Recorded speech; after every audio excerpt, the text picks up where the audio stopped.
많이 축하해 주시면 좋겠습니다.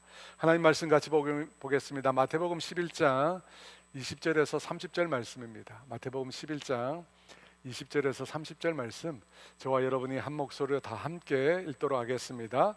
예수께서 권능을 가장 많이 행하신 고을들이 회개하지 아니하므로 그때에 책망하시되, 화 있을진저 고라시나 화 있을진저 벳세다야, 너희에게 행한 모든 권능을 두로와 시돈에서 행하였더라면 그들이 벌써 베옷을 입고 재에 앉아 회개하였으리라.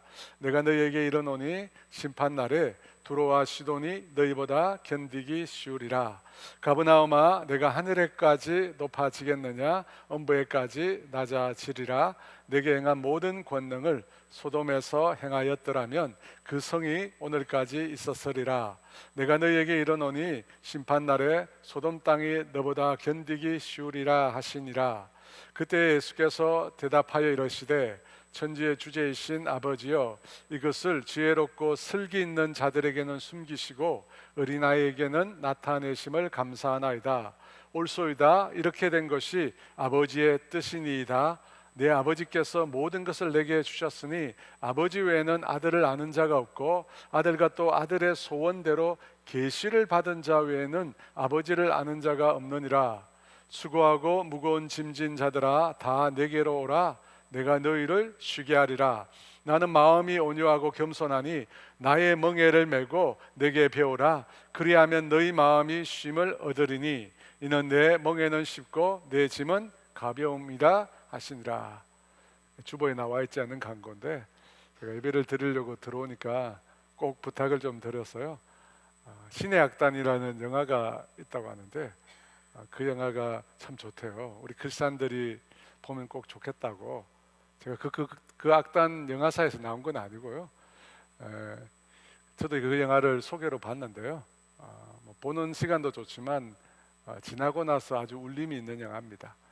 여러분에게 많이 도움이 될 것 같으니까요. 목요일까지 보통 합니다.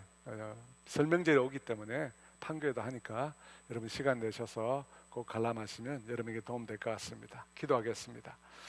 하나님 아버지, 감사합니다. 오늘도 우리의 발걸음을 이곳으로 인도해 주셔서 감사합니다. 춥고 힘든 계절인데 우리 성도들을 지켜주시고 그 마음과 생각을 붙들어 주셔서 감사합니다. 오늘 이 시간 예배할 때 우리의 마음이 열리게 하여 주시고 하나님의 예비하신 놀라운 은혜와 하나님의 놀라운 사랑을 우리가 예배를 통해서 경험하게 하여 주시고 그 하나님께 온전한 영광과 찬양을 올려드리는 그런 예배의 시간 되게 하여 주시옵소서. 특별히 하나님, 이 시간 우리가 주 앞에 나오면서 물질로 주 앞에 경배를 올려드립니다. 드려진 이 물질을 통해서 영원히 예수님을 만나고 주님의 몸된 교회가 세워지고 복음이 전파되는 귀한 일에 귀하게 사용되게 하여 주시옵소서. 또 그 일을 위하여 자신의 소유를 아낌없이 주 앞에 드리는 우리 사랑하는 성도들의 주님 축복해 주셔서 주님께서 이 땅의 삶에서 필요한 것들을 날마다 더해 주셔서 부족함이 없게 하시고 나누고 베풀고 숨기는 삶을 살 수 있도록 복의 복을 다하여 주시기를 원합니다. 감사하며 예수 그리스도의 이름으로 기도합니다. 아멘. 우리가 신앙생활을 하다 보면 종종 이런 고백을 우리가 할 때가 있습니다. 주님, 이번 일만 잘 해결이 되면 제가 주님을 더 잘 섬기고 따르겠습니다. 또 혹은 병만 낫게 되면, 합격만 되면, 이 문제만 지나가면 하나님을 제가 더 신뢰하고 따르겠습니다. 이런 고백을 할 때가 있습니다. 여러분, 이런 고백이 과연 성경적인 것일까요? 만약 그렇지 않다면 무엇이 잘못된 것일까요? 오늘 본문에서 예수님은 자신이 가장 많은 권능을 행했던, 자신이 가장 많은 기적을 행했던 도시들을 향하여 심판을 선포하고 계십니다. 20절 21절인데요 우리 함께 있습니다. 예수께서 권능을 가장 많이 행하신 고을들이 회개하지 아니하므로 그때에 책망하시되, 화 있을진적 고라시나 화 있을진적 벳세다야, 너희에게 행한 모든 권능을 두로와 시돈에서 행하였더라면 그들이 벌써 베옷을 입고 재에 앉아 회개하였으리라. 고라신, 벳세다 그리고 가버나움이 나옵니다. 이 도시들은 갈릴리 바다 주변에 위치한 곳들인데 예수님께서 그 사역을 집중적으로 행하신 곳입니다. 예수님께서 이 장소들에서, 이 도시들에서 병자를 고치시고 귀신을 쫓아내시고 오병이어의 기적을 행하시고 또 죽은 자를 살려내셨습니다. 그런데 주님이 지금 무엇이 문제라고 말씀합니까? 그들이 회개하지 않았다고 말씀합니다. 회개하지 않았대요. 이 말씀을 보면 예수님께서 기적을 행하신 목적이 무엇인지를 우리가 알 수 있습니다. 여러분, 예수님께서 왜 이 땅에 오셔서 우리 모든 사람들을 놀라게 하는 그와 같은 기적을 행하셨습니까? 사람을 놀래주기 위해서입니까? 아닙니다. 예수님께서 기적을 행하신 목적은 언제나 회개였다는 것입니다. 마태복음 4장 17절에 예수님의 사역을 이렇게 말합니다. 이때부터 예수께서 비로소 전파하여 이르시되 회개하라 천국이 가까이 왔느니라. 여러분, 예수님의 목적은 회개에 있었습니다. 예수님께서 이 땅에 오신 목적도 회개에 있고 예수님께서 이 땅에서 놀라운 기적을 행하시는 그 목적도 회개에 있습니다. 회개가 그러면 무엇입니까? 단순히 감정의 후회, 예전에 있었던 일을 내가 감정적으로 후회하는 것, 여러분, 그것은 성경이 말하는 회개가 아닙니다. 성경이 말하는 회개는 삶의 방향을 바꾸는 것입니다. 내가 지금까지 걸어왔던 그 길에서 돌아서는 것입니다. 죄인이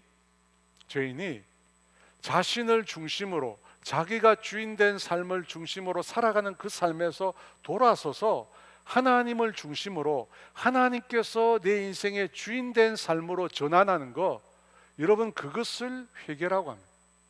그러니까 단순히 과거에 있었던 일을 내가 잘못했구나 후회하는 것이 아니라 삶의 방향을 바꾸는 것입니다.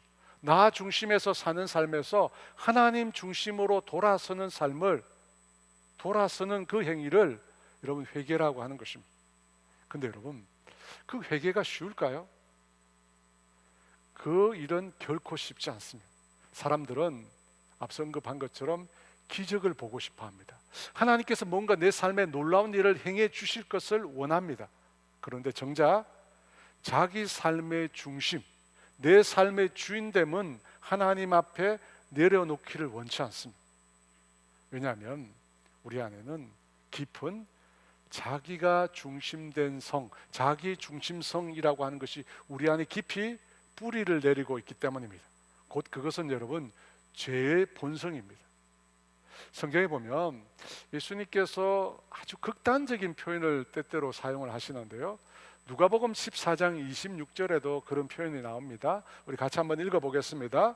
무릇 내게 오는 자가 자기 부모와 처자와 형제와 자매와 및 자기 목숨까지 미워하지 아니하면 능히 내 제자가 되지 못하고. 여러분, 이 말씀을 문자 그대로 받아들이면 예수님께서는 가족을 혐오하거나 자기를 혐오하는 것처럼 요구하시는 것처럼 들립니다. 하지만 성경 전체의 흐름이나 예수님의 가르침을 똑바로 보면 그런 뜻이 아님을 알 수 있습니다. 예수님은 가족을 덜 사랑하라 라고 하신 적이 없습니다. 내 부모를 공경하지 말라 말씀하신 적이 없습니다. 오히려 내 부모를 공경하고 가족을 더 사랑해야 한다고 말씀하십니다. 그렇다면 미워하지 아니하면 이 뜻은, 이 말씀은 무슨 뜻일까요? 여러분, 이 표현은 자기 부모와 처자와 형제와 자매와 자기 목숨까지도 순위에 있어서 후순위에 두라는 것입니다. 그것 대신 무엇보다도 예수님을 최우선에 두라는 말씀입니다. 예수님을 최우선에 두고 가족들, 나 자신까지도 그 뒤에 두라는 것입니다. 여러분, 이것은 쉽지 않습니다. 왜 쉽지 않습니까?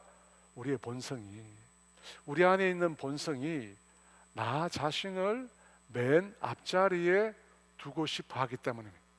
여러분, 우리 안에는 이 나 자신을 끔찍하게 생각하는 마음이 있습니다. 마음이 있어요. 그래서 회개가 어렵습니다. 나 중심에서 하나님 중심으로 돌아서는 것이 회개인데, 여러분 그렇게 하려고 하지 않습니다. 왜? 내 안에 나 자신이 있기 때문에. 그래서 기적을 수없이 보았습니다. 하나님의 행하시는 일을 수없이 보았습니다. 우리로 치면 수없이 많은 하나님의 은혜를 경험했습니다. 그럼에도 불구하고 우리가 돌이키지 않습니다. 그 돌이키지 않는 데는 이유가 있습니다. 어떤 이유입니까? 나 자신이 내 안에 중심을 차지하고 있기 때문입니다.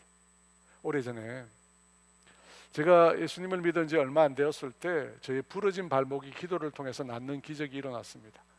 제 설교를 들어보신 분 많이 들었을 텐데요. 그때 저의 기도는 회개 기도였습니다. 돌이키는, 하나님께로 돌이키는 기도였습니다. 당시 제 아버지는 예수님을 믿지 않았습니다. 저는 제 발목이 낫는 그 기적을 경험하고 아버지 앞에 달려갔어요. 그리고 막 외쳤습니다. 하나님께서 제 발목을 고쳐주셨다고, 하나님이 낫게 해주셨다고. 그때 제 아버지의 반응이 어땠을까요? 여러분, 부러진 발목이에요. 그날 아침에 병원에 가서 깁스하고 온 그때 그 상태였어요. 근데 그 발목뼈가 다시 붙었다고. 아버지 보시라고. 방금 전까지 제대로 걷지도 못하는 제가 아버지 앞에서 펄쩍펄쩍 뛰는 걸 보지 않냐고. 근데 제 아버지는 전혀 반응이 없었습니다. 하나님을 믿지 않은 것을 회개하고 돌이키는 그런 일은 일어나지 않았습니다. 물론 그 뒤에 돌이키셨지만 그때는 아니었어요. 기적을 보고 돌아선 것이 아니었습니다. 사랑하는 여러분, 기적은 하나님의 존재와 하나님의 능력을 드러내는 표지이지만 기적으로 사람이 그 마음이 저절로 바뀌진 않습니다. 기적을 봤다고 해서 그 사람이 그 내면이 한순간에 변화되지는 않는다는 것입니다. 여러분, 성경의 곳곳에서 그 말씀을 하십니다. 이집트의 파라오가 하나님께서 모세를 통해서 일으키는 수없이 많은 재앙을 그가 직접 보았습니다. 그런데 그의 마음이 어떻게 되었다고 합니까? 수없이 많은 이적과 기적을 보았음에도 그가 오히려 강팍해졌다고, 그의 마음이 오히려 악해졌다고 성경은 말씀합니다. 출애굽기 7장 12에서 14절 말씀입니다.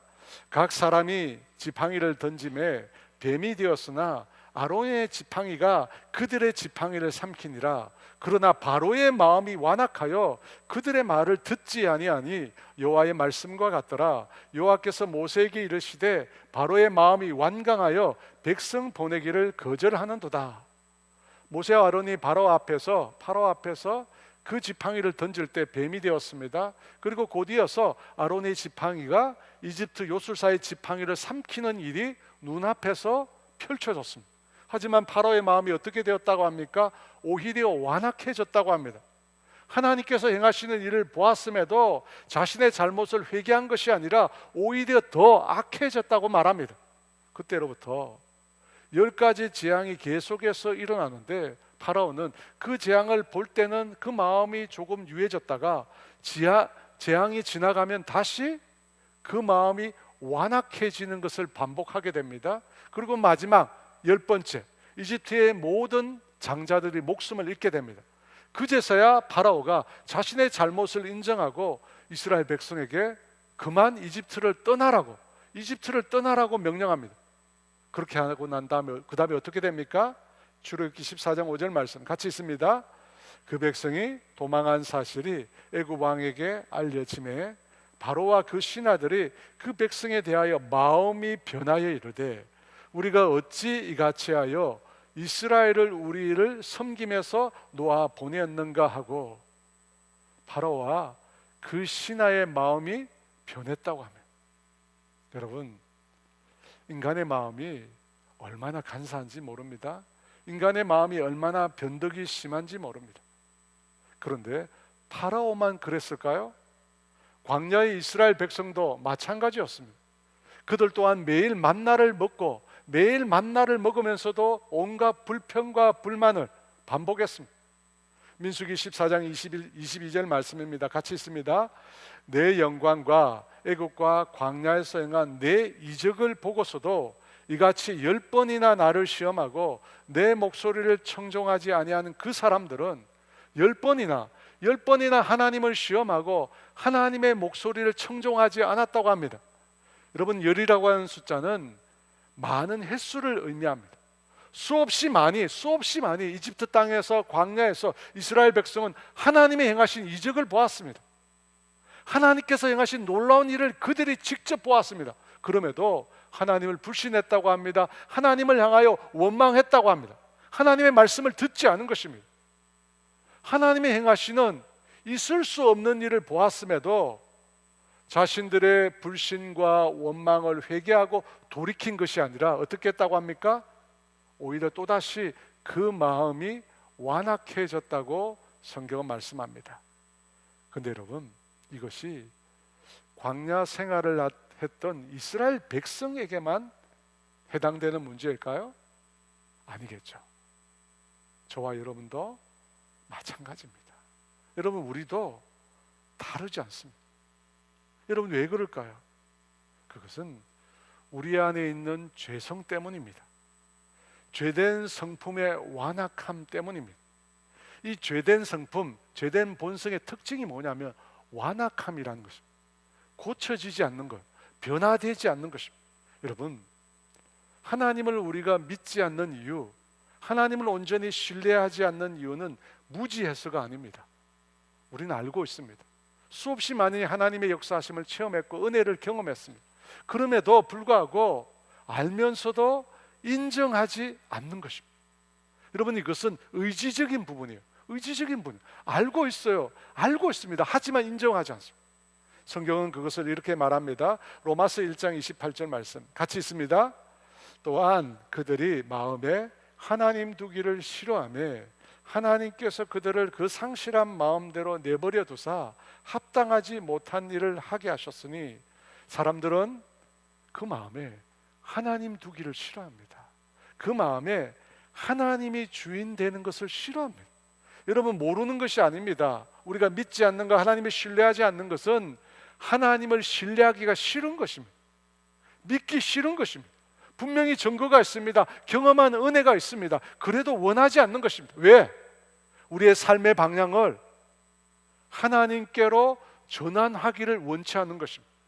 여러분, 회개라는 건 감정이 아니에요. 우리의 삶의 방향을 하나님께로 전환하기를 원치 않습니다. 하나님이 내 삶의 주인으로 계시는 걸 내가 원치 않는 거예요.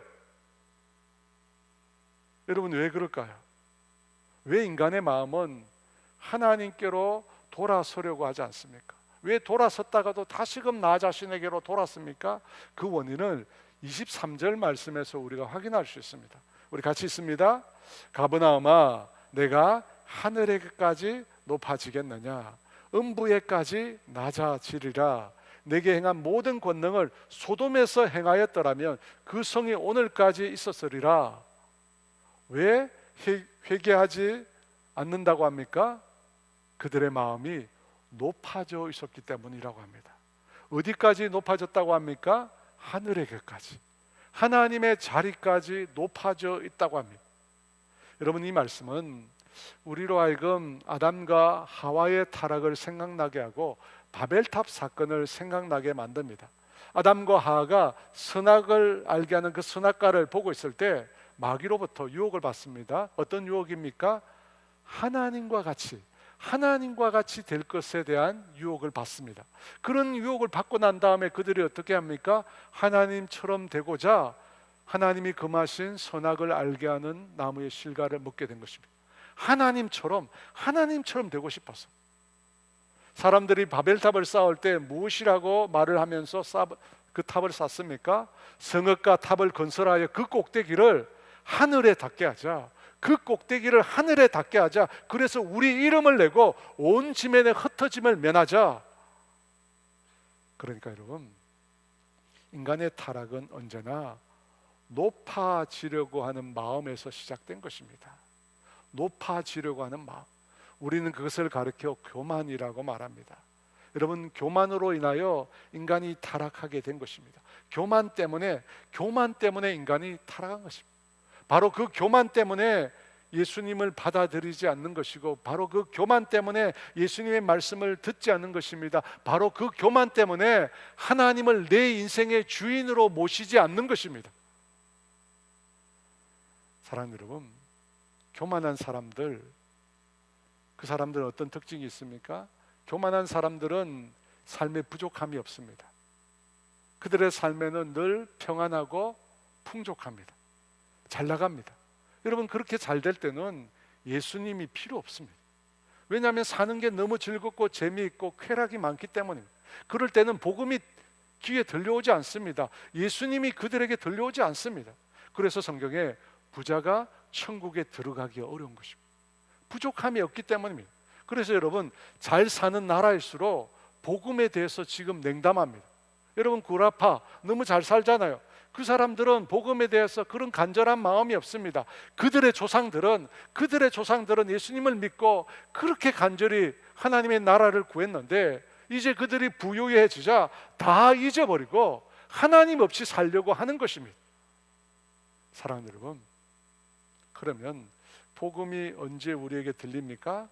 우리의 마음이 가난해질 때입니다. 우리의 마음이 가난해질 때, 그때입니다. 그래서 우리가 누군가에게 복음을 전할 수 있는 기회는 사람의 마음이 유해질 때입니다. 근데 여러분, 사람의 마음이 유해지고 가난해질 때는 언제입니까? 고난이 찾아올 때. 내 인생에 해결할 수 없는 문제가 찾아오면 완악해지는 사람도 있지만, 많은 사람들은 그 심령이 가난해집니다. 그 심령이 유해집니다. 그때 주님의 말씀이 조금씩 들려지는 것입니다. 사랑하는 여러분, 하나님이 때때로 우리 인생 가운데 고난을 주시는 이유가 바로 이것 때문입니다. 교만한 마음에서 우리의 심령이 완악해질 때는 하나님의 말씀이 들려지지 않습니다. 근데 내 삶이 어려워지고 고난이 찾아오면 여러분, 그때는 내 마음이 유해지기 때문입니다. 하지만 여러분, 고난 그 자체로만은 우리 가운데 회개가 일어나지 않습니다. 하나님을 내 마음에 두기 싫어하는 완악한 마음, 그 교만의 뿌리, 여러분, 그것을 우리가 버릴 수 있는 것은 하나님의 성령님에 의한 것이라고 성경이 말씀합니다. 에스겔 36장 26절은 이렇게 말씀합니다. 우리 다 같이 읽습니다. 또 새 영을 너희 속에 두고 새 마음을 너희에게 주되 너희 육신에서 굳은 마음을 제거하고 부드러운 마음을 줄 것이며. 여러분, 우리의 마음속에 이 굳어있는 마음, 완악한 마음이 부드러운 마음으로 바뀔 때가 언제라고 얘기합니까? 하나님의 영이신 성령님이 임하실 때입니다. 하나님의 영이신 성령님이 임하실 때 우리 가운데 있는 완악한 마음을 제거해 주시고 부드러운 마음을 우리에게 주신다는 것입니다. 그때 비로소 우리가 돌이키게 된다는 것입니다. 사도행전 2장에 보면 오순절날 성령님께서 제자들 가운데 임하셨습니다. 그래서 제자들이 성령의 충만함을 받게 됩니다. 그 제자들 중에 베드로가 성령의 충만함을 받고 하나님의 말씀을 선포하기 시작합니다. 그때 어떤 일이 일어납니까? 성령님께서 그 말씀을 듣는 사람들의 완악한 마음을 찌르십니다. 사도행전 2장 37절 말씀 같이 있습니다. 그들이 이 말을 듣고 마음에 찔려 베드로와 다른 사도들에게 물어 이르되 형제들아 우리가 어찌할꼬 하거늘. 여기서 그들이 누굽니까? 예수님을 십자가에 못 박은 장본인들입니다. 그 사람들이 성령의 강력한 임재 가운데 주님의 말씀을 들을 때 그들의 마음이 찔렸다고 합니다. 여기서 찔렸다는 말은 땅이 움푹 패이도록 강한 충격을 그들이 받았다는 것입니다. 여러분, 그러니까 인간의 본성 속에 있는 이 교만을 깨뜨리고 완악한 마음을 버리게 하는 것은 성령님께서 강력하게 우리 가운데 역사하실 때입니다. 그래서 여러분, 우리가 성령 하나님을 사모해야 합니다. 성령님께서 우리 가운데 임하실 때만 우리의 굳은 마음을 제거하시고 부드러운 마음이 심겨질 수 있기 때문입니다. 그러므로 여러분, 성령님을 사모하셔야 돼요. 성령님께서 우리 가운데 임하셔서 우리가 회개할 수 있도록, 우리의 교만된 마음을 버리고 주님께로 돌아설 수 있도록 성령님 내 삶 가운데 역사해 달라고, 내 심령 가운데 역사해 달라고 여러분 사모하시기 바랍니다. 사모하시는 그 심령 가운데 성령님께서 반드시 임재하실 것입니다. 여러분, 이처럼 우리의 굳은 마음에서, 완악한 마음에서 하나님께로 돌아서는 그 회개는 하나님이 일하셔야 됩니다. 그러면 우리는 어떻게 해야 될까요? 우리는 아무것도 안 해도 될까요? 25절에 보니까 주님께서 우리를 위해서 이렇게 기도하십니다. 25절 말씀 같이 있습니다.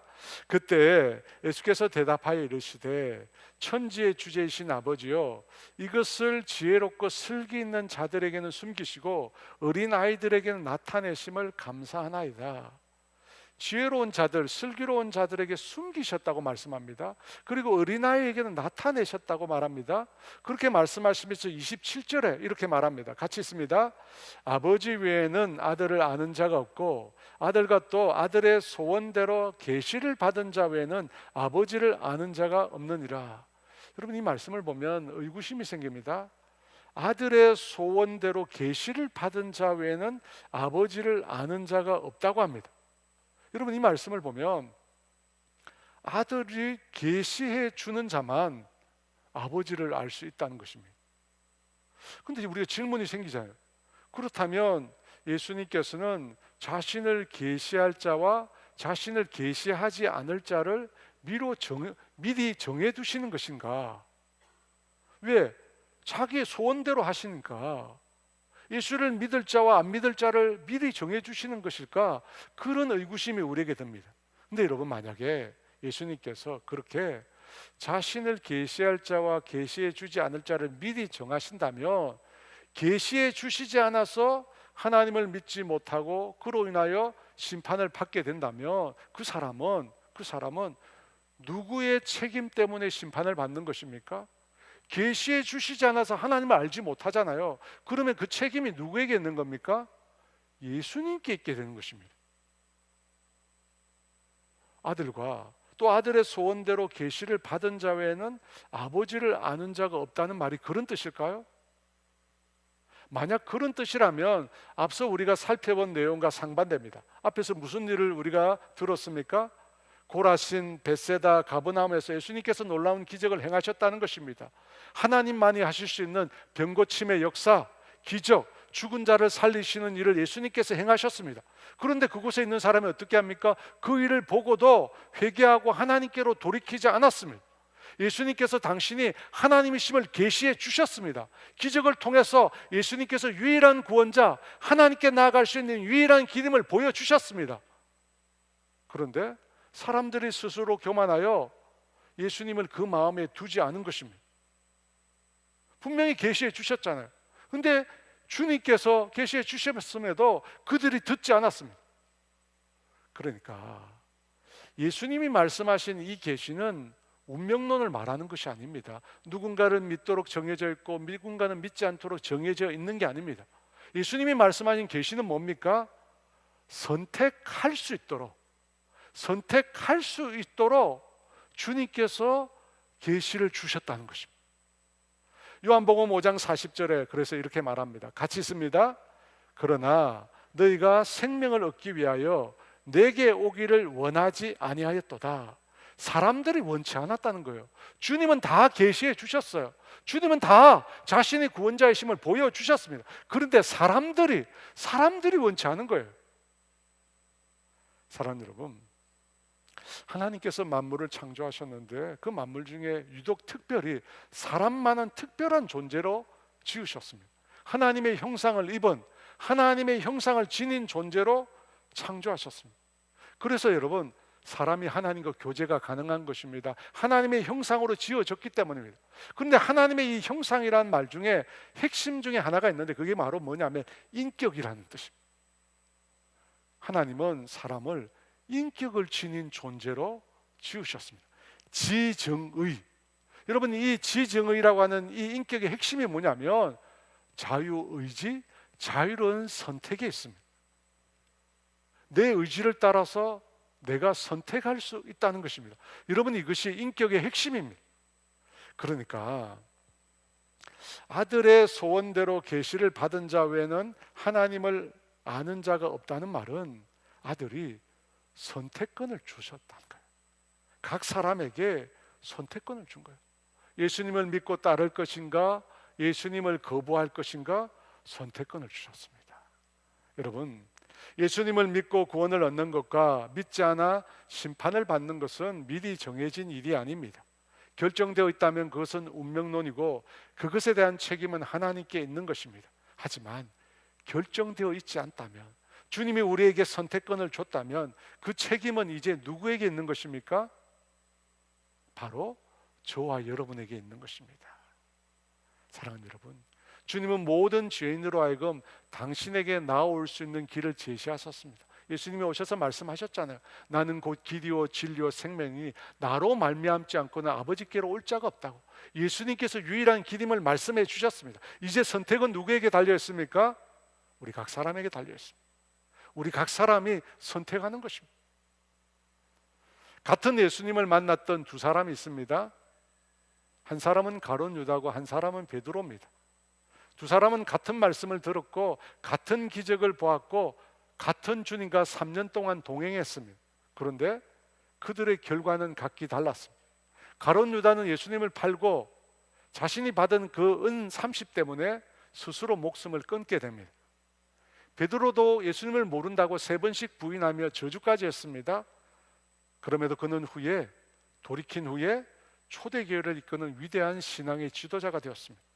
여러분, 이 두 사람의 차이가 무엇입니까?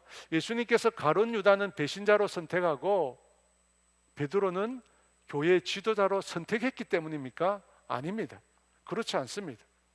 예수님의 초청을 가룟 유다는 거부했고 베드로는 그것을 받아들였기 때문입니다. 마지막 만찬 자리입니다. 예수님께서 식사를 하는데 가룟 유다가 예수님의 곁에 있었습니다. 당시 유대인들은 비스듬하게 누워서 식사를 하는데 예수님의 앞에는 요한이 있었고 예수님의 뒤편에 바로 가룟 유다가 있었습니다. 여러분, 이 가룟 유다는 예수님을 배신했는데 그 배신의 이유는 돈 때문이었습니다. 돈에 대한 욕심 때문에 예수님을 팔려고 한 것입니다. 근데 그때 그 일을 유다는 그 누구도 모르게 감추고 있었습니다. 왜냐하면 누군가 알게 되면 큰 일이 되기 때문입니다. 다른 제자들이 알면 당장에 큰 일이 일어납니다. 그래서 대제사장과 유다만이 그 사실을 알고 있었습니다. 그런데 마지막 만찬 자리에서 예수님께서 자신의 제자 중 한 사람이 자신을 팔게 될 것이라는 예언의 말씀을 합니다. 유월절 만찬 즐겁게 보낼 그 시간에 예수님께서 가룟 유다가 감추고 있던 그 비밀을 모두에게 폭로하십니다. 예수님께서 왜 그렇게 하셨을까요? 여러분, 왜 마지막 만찬 자리에서 너희 중에 한 사람이 나를 팔리라고 하는 이 비밀을 예수님께서 왜 폭로하셨을까요? 누구 들으라고 하신 얘기입니까? 가룟 유다입니다. 왜? 가룟 유다에게 예수님께서 다시 한번 기회를 주시는 겁니다. 선택권을 주시는 것입니다.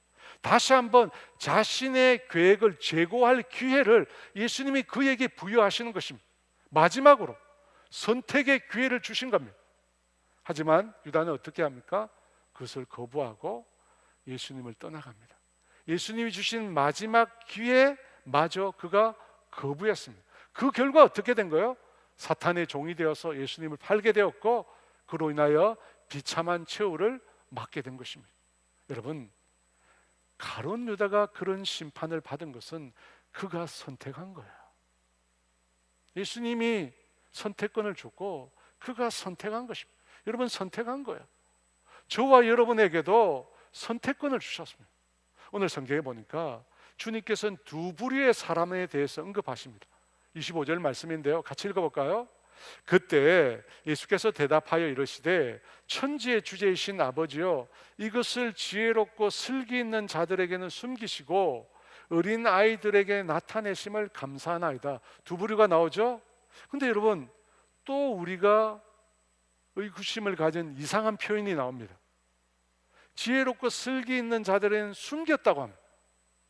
예수를 믿고 구원받는 이 복음의 소식을 숨겼다고 합니다. 누구에게요? 지혜롭고 슬기 있는 자들입니다. 앞서 말씀드린 내용이 계속 반복되는데요, 여러분, 만약 그들이 그 소식을 듣지 못하도록, 전혀 듣지 못하도록 숨겼다면 구원받는, 그들을 구원하는 책임은 주님이 지셔야 합니다. 근데 그렇지 않습니다. 여기서 말하는 지혜롭고 슬기 있는 자들은 누구입니까? 당시에 바리새인들과 율법 학자들을 지칭합니다. 그들은 예수님의 말씀을, 예수님의 복음을 전혀 듣지 못했습니까? 예수님이 행하시는 일들을 전혀 보지 못했습니까? 아닙니다. 분명히 들었고 보았습니다. 그런데 예수님에 대해서 어떻게 반응을 보였습니까? 예수님께서 귀신을 쫓아낼 때 그들은 예수님을 향하여 이런 말을 했습니다. 예수가 귀신의 왕 바알세불을 힘입어서 귀신을 쫓아낸다. 귀신의 왕 바알세불을 힘입어서 귀신을 쫓아낸다. 그러니까 여러분, 여기서 숨겼다는 말은 예수님께서 그들이 전혀 복음을 듣지 못하도록 하셨다는 뜻이 아닙니다. 이 숨겼다는 말은 그들이 거부했다는 뜻입니다. 예수님께서 분명히 말씀하셨고 분명히 기적을 행하셨는데 그들이 거부했습니다. 왜? 자신의 지혜와 슬기를 믿었던 것입니다. 스스로 하나님 없이 살 수 있다고 생각한 것입니다. 앞서 언급한 나 중심의 삶, 나의 지혜와 슬기로 살아갈 수 있다는 것입니다. 성경이 말씀하시는 복음, 예수님이 말씀하시는 구원 없이도 내가 살 수 있다는 것입니다. 반면에 또 다른 부류인 어린아이는 어떻습니까? 여러분, 1살, 2살, 3살 어린아이의 특징이 무엇입니까? 어린아이의 특징은 의존하는 것입니다. 내가 믿는 대상에게 의존합니다. 아무것도 하지 않는 말이 아니라 스스로 구원할 수 없다고 인정하고 구원할 수 있는 대상을 그가 의존하는 것입니다. 그들에게 주님께서 이렇게 말씀하십니다. 28절에서 30절 말씀 같이 있습니다. 수고하고 무거운 짐진 자들아 다 내게로 오라. 내가 너희를 쉬게 하리라. 나는 마음이 온유하고 겸손하니 나의 멍에를 메고 내게 배우라. 그리하면 너희 마음이 쉼을 얻으리니 이는 내 멍에는 쉽고 내 짐은 가벼움이라 하시니라. 여러분, 이 말씀은 너무나 유명한 말씀이죠. 우리에게 위로가 되고 힘이 되는 말씀입니다. 근데 여러분, 잘 살펴보면 이 말씀도 언뜻 이해가 안 되는 구절이 있습니다. 수고하고 무거운 짐진 자들을 주님께서 나에게로 오라고 말씀하십니다. 그러면서 그들을 쉬게 하시겠다고 말합니다. 쉬게 하시겠다고 말하면서 그 다음에 뭐라고 합니까? 나의 멍에를 메라고 합니다. 내 멍에를 메고 내게 배우라고 합니다. 아니, 내게 오면 쉬게 하시겠다고 했는데 왜 또 멍에를 메라고 하셨을까요? 여러분, 이 말씀은 무슨 뜻입니까? 쉬라고 하시면 아무 멍에도 메지 말라고 하셔야 되는데 왜 내 멍에를 메라고 하실까요? 여러분, 모순처럼 보이지 않습니까? 그렇다면 예수님이 말씀하시는 내 멍에가 뭘까요? 사랑하는 여러분, 앞서 회개라는 것은 죄인이 자신이 살아가는 삶의 방식에서 주님께로 돌이키는 것이라고 했습니다. 내가 내 삶의 주인된 삶에서 이제는 주님이 내 인생의 주인된 삶으로 방향 전환하는 것, 여러분, 그것이 회개라고 했습니다. 그러니까 여러분, 오늘 우리가 수고하고 무거운 짐을 지고 있는 삶은 바로 회개 이전에 다름 아닌 나 중심의 삶을 뜻합니다. 나 중심의 삶이에요. 여러분, 예수님 당시에 그들은 어떻게 신앙생활을 했느냐면 율법을 통해서 스스로 의로워지려고 했습니다. 안식일에만 지켜야 될 율법이 수백 가지인데 그 항목들을 다 지키면서 그것을 다 지켜야만 구원을 얻을 수 있다고 믿었습니다. 그런데 그렇게 수고하고 무겁게 짐진 자들에게 주님께서는 당신에게 오라고 말씀하시면서 그 짐을 내려놓고 주님의 멍에를 메라고 했습니다.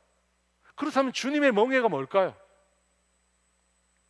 여러분, 멍에라고 하는 것은 소 2마리가 한 마리가 아닙니다. 2마리가 쟁기나 달구지를 끌 때 목에 얹는 일종의 틀입니다.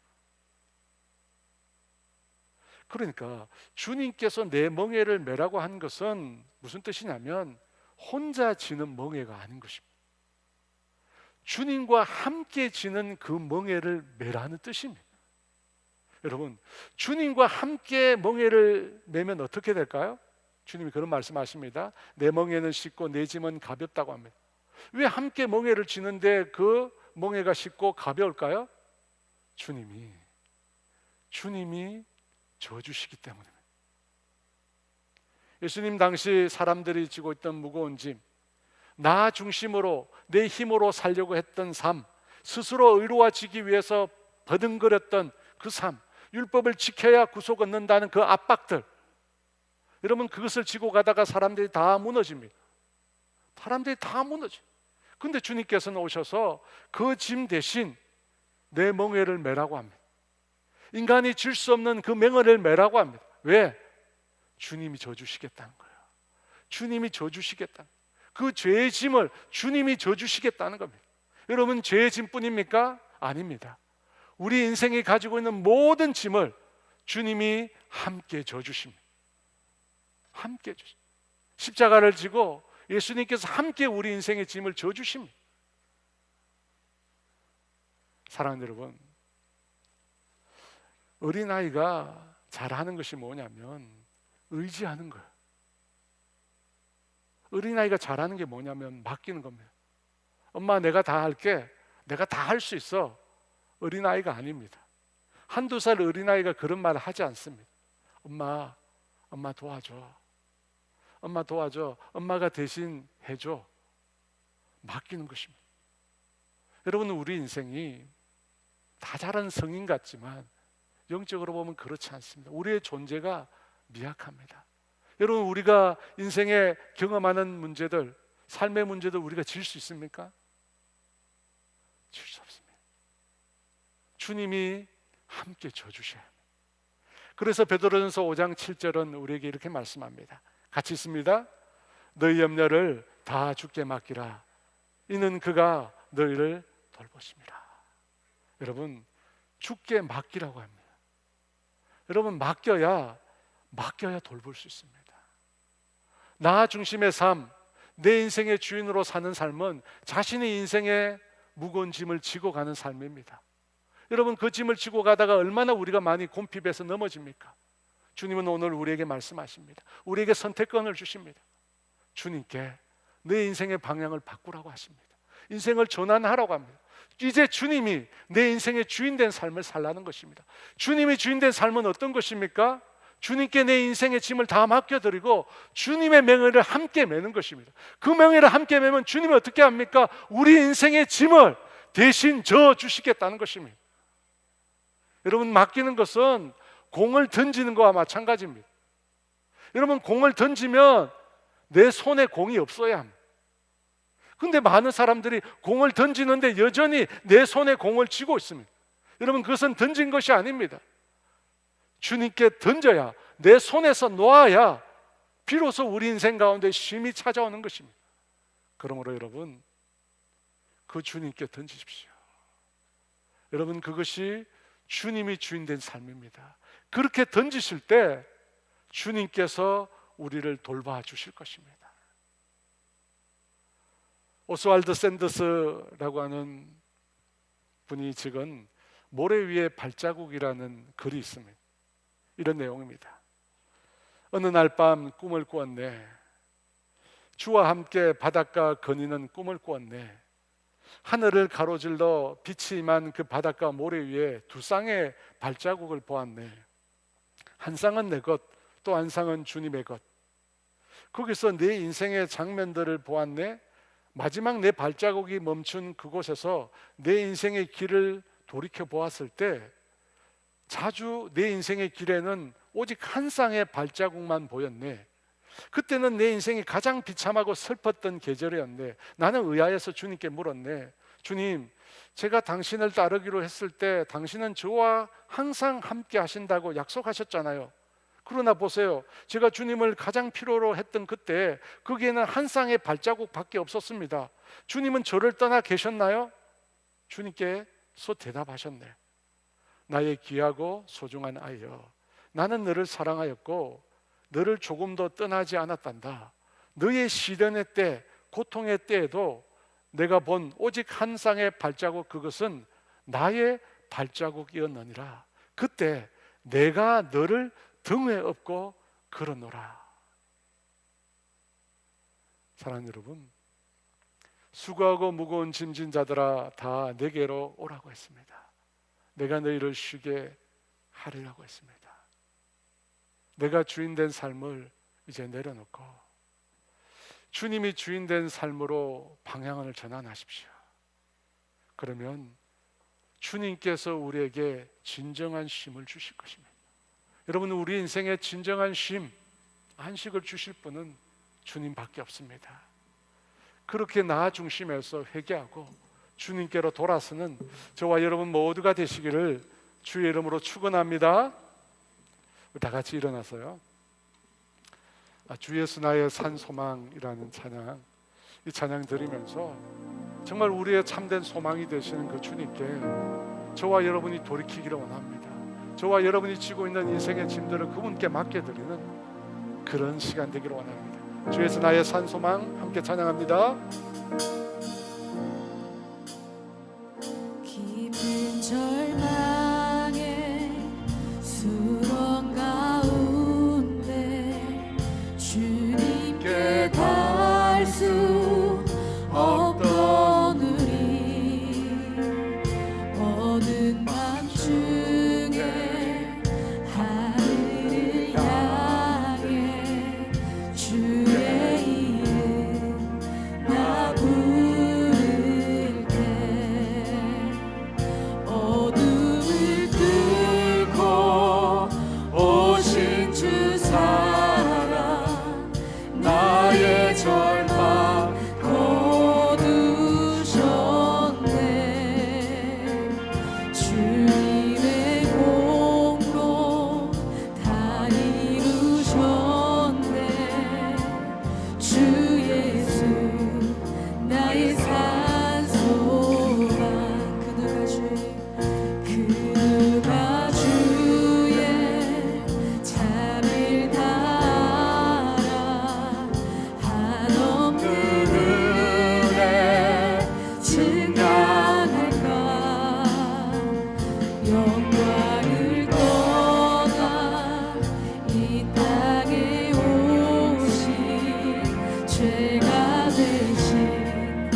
나의 산소만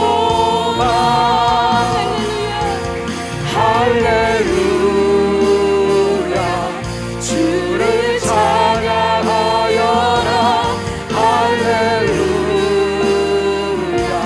자유케 하셨도다 죄의 저주 끊으신 주께 구원이 있도다 주 예수 나의 산소만.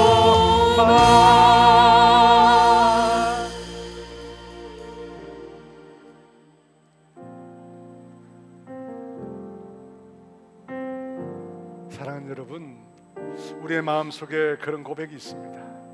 하나님, 이번 일만 잘 되면 주님 더 잘 믿겠습니다. 병만 낫게 해주시면, 합격만 하면, 이 문제만 지나가면 이제 주님만 신뢰하고 따르겠습니다. 우리는 그렇게 우리 인생 가운데 기적을 보고 싶습니다. 우리 인생 가운데 행하실 하나님의 놀라운 일을 보고 싶습니다. 그런데 여러분, 주님이 원하시는 건 뭘까요? 주님이 그 기적을 통해서 우리의 삶 가운데 일하심을 통해서 주님이 우리에게 원하시는 건 뭘까요? 우리 인생의 방향을 바꾸기를 원하십니다. 나 중심으로 살고 있는 내 인생의 방향에서 돌이키기를 원하십니다. 주님 중심으로, 주님이 주인된 삶으로 살기를 원하십니다. 주님이 우리에게 선택권을 주세요. 선택권 주세요. 주님 우리에게 말씀하고 계세요. 주님 우리에게 은혜를 주고 계십니다. 더 이상 수고하고 무거운 짐진다라 내 힘으로 내 능력으로 살지 말고 이제는 내게 와서 내 인생의 짐을 내려놓고 주님의 멍에를 함께 매자고, 내가 내 인생을 책임지고 내가 내 인생의 짐을 져줄게, 나와 함께 멍에를 매지 않겠느냐고 주님 말씀하십니다. 여러분, 돌이키셔야 됩니다. 내 인생의 주님의 기적만 보려고 하지 말고 돌이키셔야 돼요. 하나님 중심의 삶으로 돌아서야 합니다. 오늘 그것을 위해서 기도합시다. 내 인생의 유일한 산소망, 내 인생의 유일한 산소망, 예수께로 내가 돌아서기를 원합니다. 회개하고 정말 주님이 주인된 삶을 살아갈 수 있도록 도와달라고. 내 힘으로 할 수 없습니다. 성령님 도와달라고 우리 주 예수 같이 기도합니다. 주여,